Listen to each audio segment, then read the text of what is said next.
नमस्कार साथियों।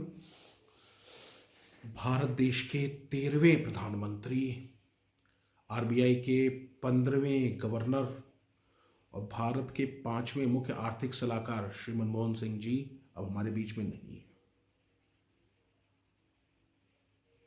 देश के लिए ये बहुत बड़ी क्षतिपूर्ति है।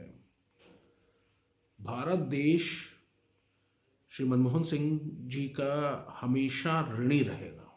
भारतीय अर्थव्यवस्था इनकी ऋणी रहेगी।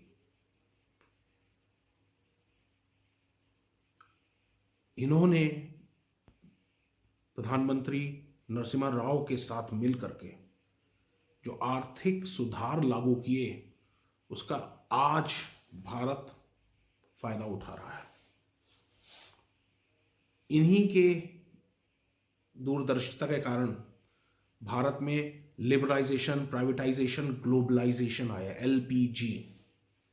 भारत में एफडीआईज, फॉरेन डायरेक्ट इन्वेस्टमेंट, जैसे विदेशी निवेश कहा जाता है, या एफआईआई, विदेशी संस्थागत निवेशक भारत में आए, डॉलर्स लेकर के आए।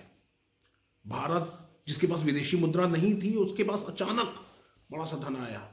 ये मनमोहन सिंह की ही दूरदर्शिता थी।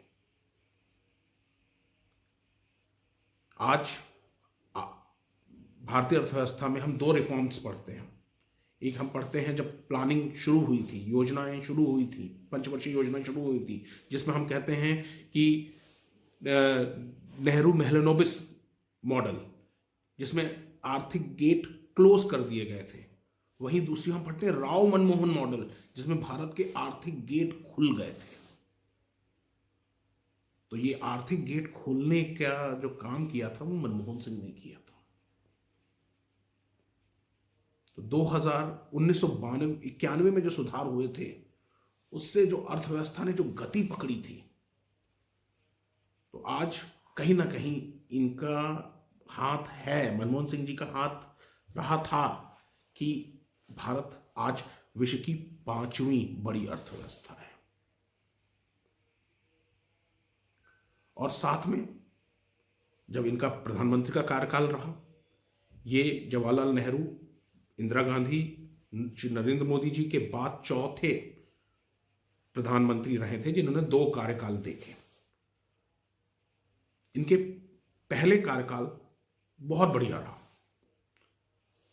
मनरेगा, आरटीआई और राइट टू एजुकेशन, बहुत सारे काम किए गए। हाँ, दूसरे कार्यकाल में कुछ चीजों पे सरकार पे आरोप लगे, पर इनके ऊपर आरोप नहीं लगे। बेदाग छवि के नेता, एक ऐसे नेता जो जिन्होंने अपने पूरे, चाहे वो उनका ब्यूरोक्रेटिक कैरियर था, चाहे वो उनका प्रधानमंत्री का पद था, चाहे वो आरबीआई के गवर्नर थे, चाहे वो ब्यूरोक्रेट रहे या वो एक राजनेता रहे, उनके ऊपर कोई भी एक उंगली नहीं उठा सकता था। एक बहुत ईमानदार छवि के नेता रहे और बहुत विद्वान। इन्होंने ही, जब ये प्रधानमंत्री थे और 2008 की मंदी आई थी, रिसेशन आया था, तो इनके ही क्रियाकलापों के द्वारा ही भारत 2008 के रिसेशन में उतना ज्यादा प्रभावित नहीं हुआ था।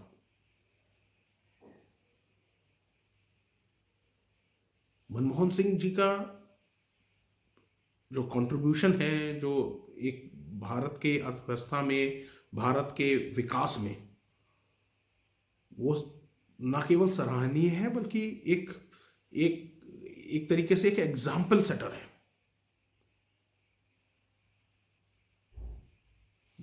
इन्होंने आर्थिक सुधार को वो दृष्टि दी, वो एक दिशा दी, जो जिससे भारत की आर्थिक जो स्थिति थी वो बहुत मजबूत थी। मतलब 1990 में हाल ये था कि भारतीय रिजर्व बैंक के पास कुछ 14 दिन का ही फॉरेक्स बचा था, जिससे वो भारत खर्चा चला सकता था। और इनके वित्त मंत्री बनते ही 4 से 5 साल के अंदर